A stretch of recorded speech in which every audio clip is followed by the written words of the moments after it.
Bocah itu tidak boleh ikut makan lantaran tubuhnya kumuh dan bau busuk. Ia juga diusir oleh salah seorang punggawa desa. Lalu, ia datang pada Mbok Rondo dan diberi makan olehnya.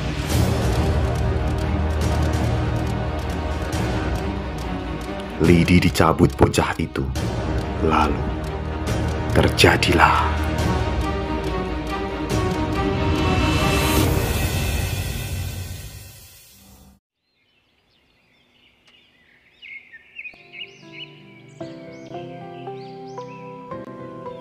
Suatu hari, hiduplah sepasang suami istri.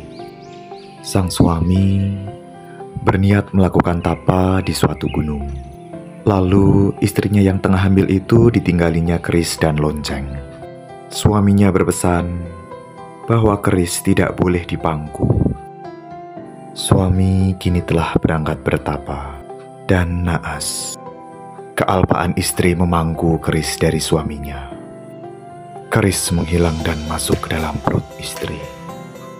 Saat lahir tiba, terlahir bayi berwujud ular bermahkota yang dinamai Baru Klinding. Setelah beranjak dewasa, si ular Baru Klinding ingin bertemu dengan ayahnya. Ibunya menyuruh Baru Klinding untuk ke suatu gunung tempat ayahnya bertapa.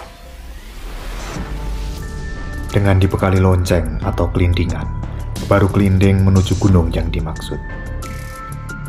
Baru Klinding berhasil menemui ayahnya dengan menunjukkan bukti kelindingan yang dipakainya. Ia lantas diminta bertapa melingkari gunung jika ingin berubah menjadi manusia. Baru Klinding bergegas melakukan tapa melingkari gunung dengan tubuhnya. Masa demi masa berjalan dan sekumpulan warga tengah berburu untuk mencari hewan guna pesta di desanya. Tanpa sengaja, salah seorang warga menebas gundukan tanah tempat ia beristirahat berburu, dan keluarlah darah dari sana. Warga berbondong-bondong menyayat dan mengambil gundukan tanah yang sejatinya adalah tubuh Baru Klinding. Dengan senang dan bahagia, warga kembali ke desa membawa daging tersebut. Mereka mengolahnya menjadi sajian yang begitu nikmat.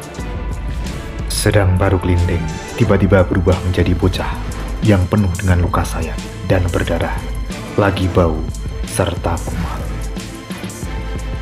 Baru Klinding pergi ke desa tempat pesta untuk meminta makan, guna menyembuhkan luka sayat akibat ulah para warga.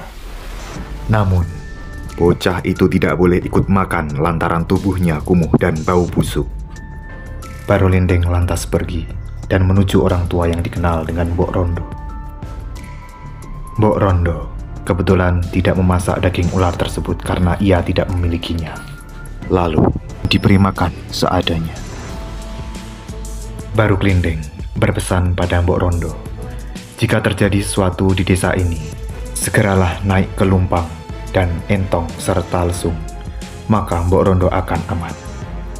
Baru Klinding seketika berterima kasih dan pergi kembali menuju pesta para warga.